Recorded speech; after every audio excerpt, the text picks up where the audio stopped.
Pour toutes ces grandes œuvres de Dieu, lève tes mains ce matin dans la louange. Remercie-le du plus profond de ton cœur. Donne-lui la gloire qui est due à son nom.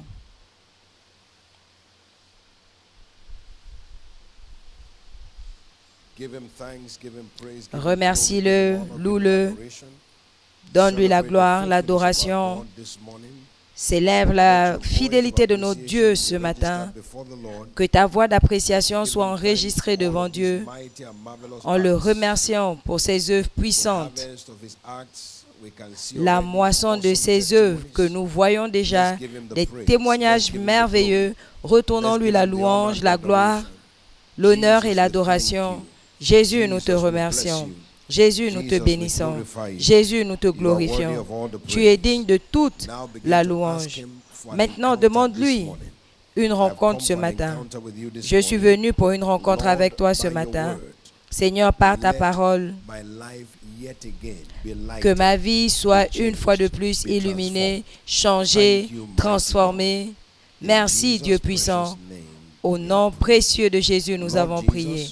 Seigneur Jésus, nous sommes venus devant toi ce matin, remplis de gratitude pour tout ce que tu as fait.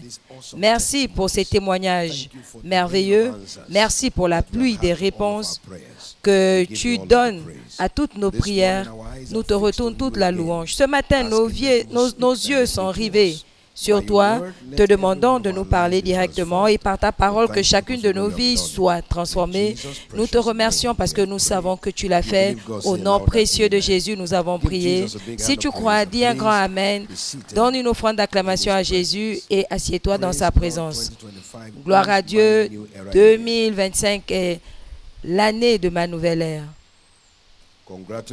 Félicitations. Amen et Amen. Nous avons commencé à voir cette ligne d'exhortation hier, intitulée « Engager la puissance des témoignages ». Engager la puissance des témoignages.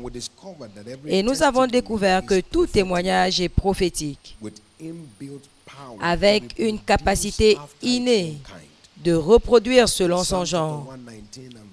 Dans le livre de Psaume 119, verset 111, Jésus parlant là par le Saint-Esprit dit « Je prends tes préceptes comme un héritage pour toujours, car c'est la réjouissance de mon cœur.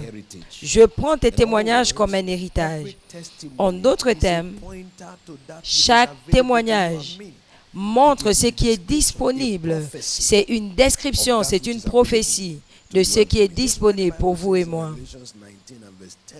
Dans Apocalypse 19 et 10, le témoignage de Jésus est l'esprit de prophétie.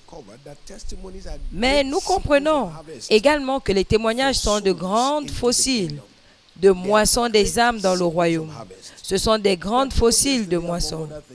Hier, on nous a dit que ton témoignage est ton plus grand message. C'est un instrument qui provoque un résultat inhabituel. Dans Jean 4, nous découvrons l'histoire de la femme samaritaine, 29. Elle a rencontré Jésus et elle allait dans la ville publier « Venez voir l'homme qui m'a dit tout ce que j'ai déjà fait. N'est-ce pas le Christ ?» Et la Bible dit « Toute la ville a suivi cette femme pour rencontrer Jésus. » Au verset 39, plusieurs des Samaritains ont cru en lui à cause du témoignage de cette femme. C'est notre plus grand message. Dans Marc 1, 45, la Bible nous parle d'un lépreux qui a été guéri par Jésus. Et il est sorti. Et il a commencé à publier. Et il a publié l'affaire. Au point où Jésus ne pouvait plus entrer dans la ville, il était dans le désert. Et qu'est-ce qui s'est passé? Ils sont venus de tous les quartiers. Il a annoncé le témoignage. Et le témoignage a emmené la ville au désert. Il se tenait dehors dans les lieux déserts et on venait à lui de toutes parts, de partout où il cherchait Jésus. parce que cet homme a publié suffisamment et il a publié l'affaire. Qu'est-ce qu'il disait? Regardez Jésus qui m'a purifié de la lèpre. Je portais la lèpre et Jésus m'a purifié. Et quand il a commencé à l'annoncer partout, on lui a dit, il est où? Il n'est pas en ville, il est au désert. Allons le retrouver. Et ils ont commencé à aller de toutes parts pour aller le rencontrer. En cette saison, quand nous allons annoncer nos témoignages de partout, ils vont partir de Canalan, de partout pour venir chercher Jésus. Maintenant, quels sont exactement les témoignages? Nous allons voir ces deux descriptions importantes. Les témoignages sont l'interprétation brute des Écritures. Ésaïe 8, 16 et 20. La Bible nous dit, liez les témoignages, scellez la loi parmi mes disciples. Et au verset 20, il dit à la loi et au témoignage. Et s'ils ne parlent pas, c'est parce qu'il n'y a pas de lumière en eux. Donc le témoignage a les mêmes effets que la parole. Le témoignage est l'interprétation de la parole. C'est ce qui fait que la parole résonne. Vous savez, dans le langage physique, il y a un processus de traduction. Si quelqu'un parle un langage que tu ne comprends pas, tu prends un interprète pour traduire ce qu'il dit dans la langue que tu comprends. Cela emmène à ta compréhension, la communication. C'est ce que les témoignages font. Ce sont des interprétations. C'est Dieu qui parle en notre langue. C'est Dieu qui nous aide à comprendre ce qu'il dit. Le serviteur de Dieu a dit qu'il y a plusieurs années, il a commencé à lire les livres, l'apôtre de la foi. Et dans ce livre, il a vu comment Smith Wigglesworth a méprisé le diable. Et de ce témoignage, il a compris Éphésiens 2 et Éphésiens 1, 21. Les Écritures avaient été lues, mais le témoignage était l'interprétation. Regardez ce que Job dit dans Job 42, 5. J'ai entendu parler de toi, de mes oreilles, mais maintenant mes yeux t'ont vu. Ça, c'est le témoignage. Les témoignages sont simplement des interprétations. La Bible dit, par ses meurtrissures, nous avons été guéris. Mais quand tu dis que Jésus m'a guéri de la drépanocytose, qu'est-ce que c'est? C'est l'interprétation de l'Écriture. C'est important pour nous de comprendre que la citation des Écritures, la plupart du temps, n'a pas d'effet sur ceux qui ne sont pas en Christ. Mais les témoignages sont des interprétations et montrent à ceux qui ne sont pas en Christ que Jésus a fait ça pour toi. Ça veut dire que Jésus est un guérisseur. Un guérisseur. Cela simplifie l'évangile. Dites Alléluia. C'est ça les témoignages. Et la bonne nouvelle est, il n'y a personne qui ait rencontré Christ qui n'ait pas de témoignage. Toute rencontre avec Christ laisse l'homme avec un témoignage. Quel est ton propre témoignage? Peut-être que c'est le témoignage de la paix. Tu vas dire aux gens, est-ce que tu sais que j'ai rencontré Jésus et Jésus m'a donné la paix? Peut-être que c'est le témoignage de la faveur. Est-ce que tu sais que j'ai rencontré Jésus et Jésus m'a donné la faveur? Partout où je vais, on m'accepte. Peut-être que c'est le témoignage d'avoir un travail sans lutter. Tu partages le témoignage partout. Peut-être que c'est le témoignage d'une percée maritale. Tu es venu à Jésus et l'histoire de la stagnation maritale a été brisée. Subitement, tu es marié. Peut-être que c'est le témoignage de la fécondité. Peu importe ton témoignage, c'est ta fossile. Tu engages ton témoignage pour attirer les autres parce que ton témoignage interprète l'évangile. Est-ce que tu peux dire Alléluia? Donc les témoignages sont des interprétations brutes. Deuxièmement, c'est la confirmation de la parole. C'est la confirmation de la parole. Dans Marc 16, 20, ils sont allés partout prêchant. L'Éternel était avec eux, confirmant la parole par des signes.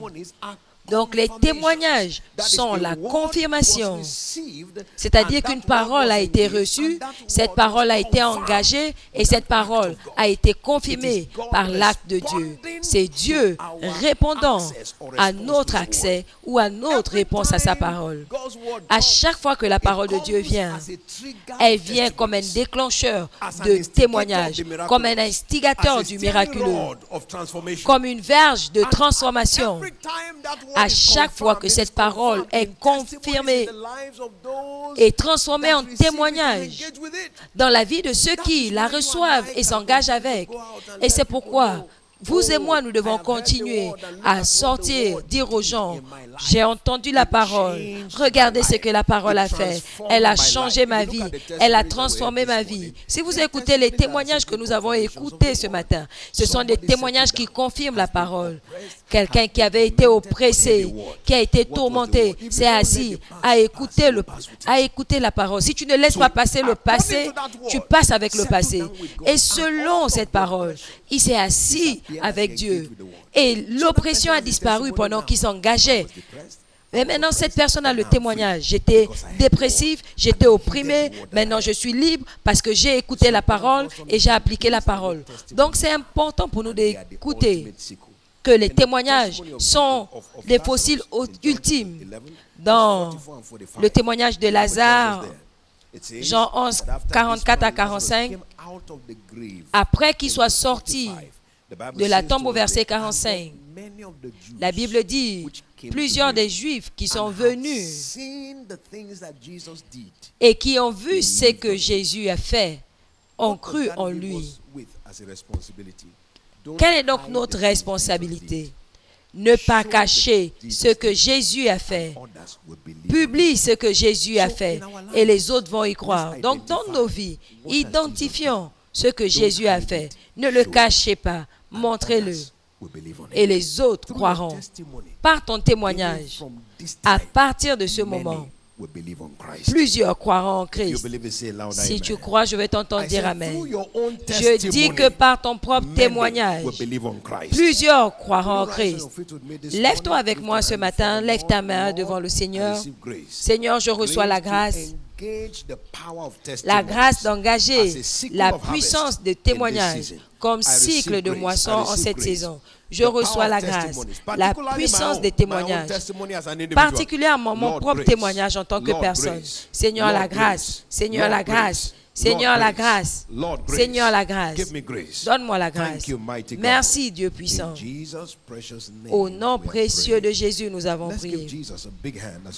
Acclamons Jésus pendant que nous recevons notre Père. Alléluia. Alléluia. Lift up those 2 hands, everyone. Levez vos 2 mains Thank God for the word. et remerciez Dieu pour la parole, pour la lumière. Remerciez-le car il nous a montré ce que nous devons faire maintenant. Béni soit ton nom, Jésus. Thank you, Lord. Merci, Seigneur. In Jesus' precious name. Au nom précieux de Jésus. 3 scriptures to go with us in addition to the light we have received. 3 écritures Mark 8, en addition à la lumière reçue. Marc 8, 38. Whosoever therefore shall be ashamed of me and of my words in this adulterous. Car quiconque aura honte de moi et de mes paroles au milieu de cette génération adultère et pécheresse, le Fils de l'homme aura aussi honte de lui quand il viendra dans la gloire de son Père avec les saints anges. Luke 9:26. Luc 9, 26.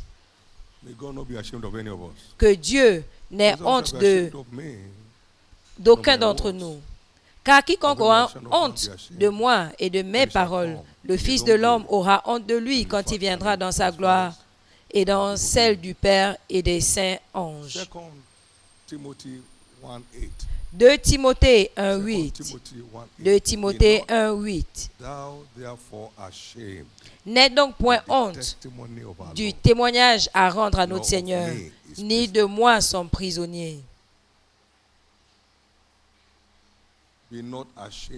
N'aie donc point honte du témoignage à rendre à notre Seigneur.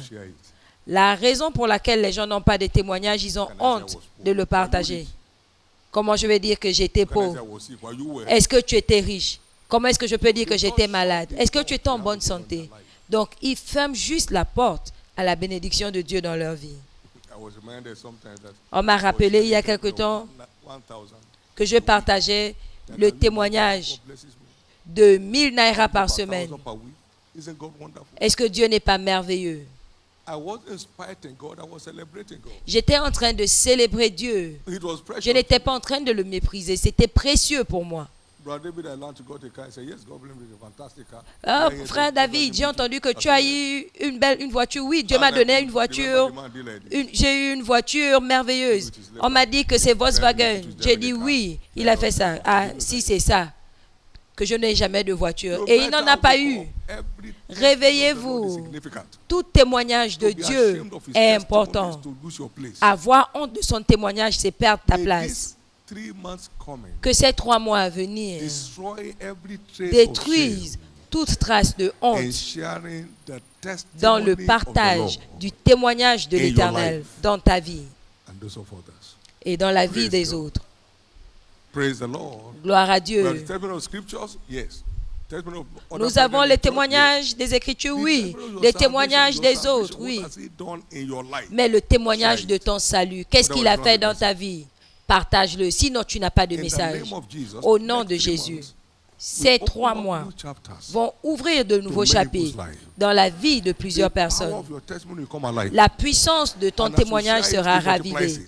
Et en le partageant, il va le multiplier. Toute semence plantée est multipliée en retour. Tu mets 2 grains de maïs au sol, ça pousse et ça sort peut-être avec 2 épis, avec 600. Chacun, fois 2, ça fait 1200 grains. Ça continue à multiplier. Ça, c'est la puissance des témoignages. Au nom de Jésus, ton témoignage conduira beaucoup à Christ. Ton propre témoignage conduira beaucoup de personnes à Christ. Ton témoignage conduira beaucoup de personnes à Christ. Donc, tu pars d'ici ce matin. Essaye de noter ce qui est ton témoignage depuis que tu as rencontré Jésus. Qu'est-ce que la rédemption a fait dans ta vie? C'est un témoignage. Qu'est-ce qui est sorti de toi après avoir rencontré Christ? Ça, c'est ton témoignage. Lève tes 2 mains et demande au Seigneur Jésus la grâce. La grâce, donne-moi la grâce de partager mon témoignage avec toute la ferveur requise pour aider les autres à te trouver. Aide-moi, Jésus. Reçois toute la louange. Au nom précieux de Jésus, nous avons prié. Allez en paix. La journée est déclarée bénie. Nous sommes dans notre semaine de récolte exceptionnelle de témoignages. Tu ne rateras pas ton témoignage. Nous sommes dans notre semaine de récolte exceptionnelle de témoignages. Et ton témoignage n'échappera pas. Demain, plusieurs partageront leur témoignage au nom de Jésus. Ton rêve du royaume ne tombera pas à terre, mais verra la lumière du jour au nom de Jésus. Levez vos 2 mains et ensemble partageons le bonheur. Oui, le bonheur et la grâce nous accompagneront tous les jours de notre vie et nous habiterons dans la présence de l'Éternel jusqu'à la fin de nos jours. Amen. Gloire à Dieu, 2025 est l'année de ma nouvelle ère.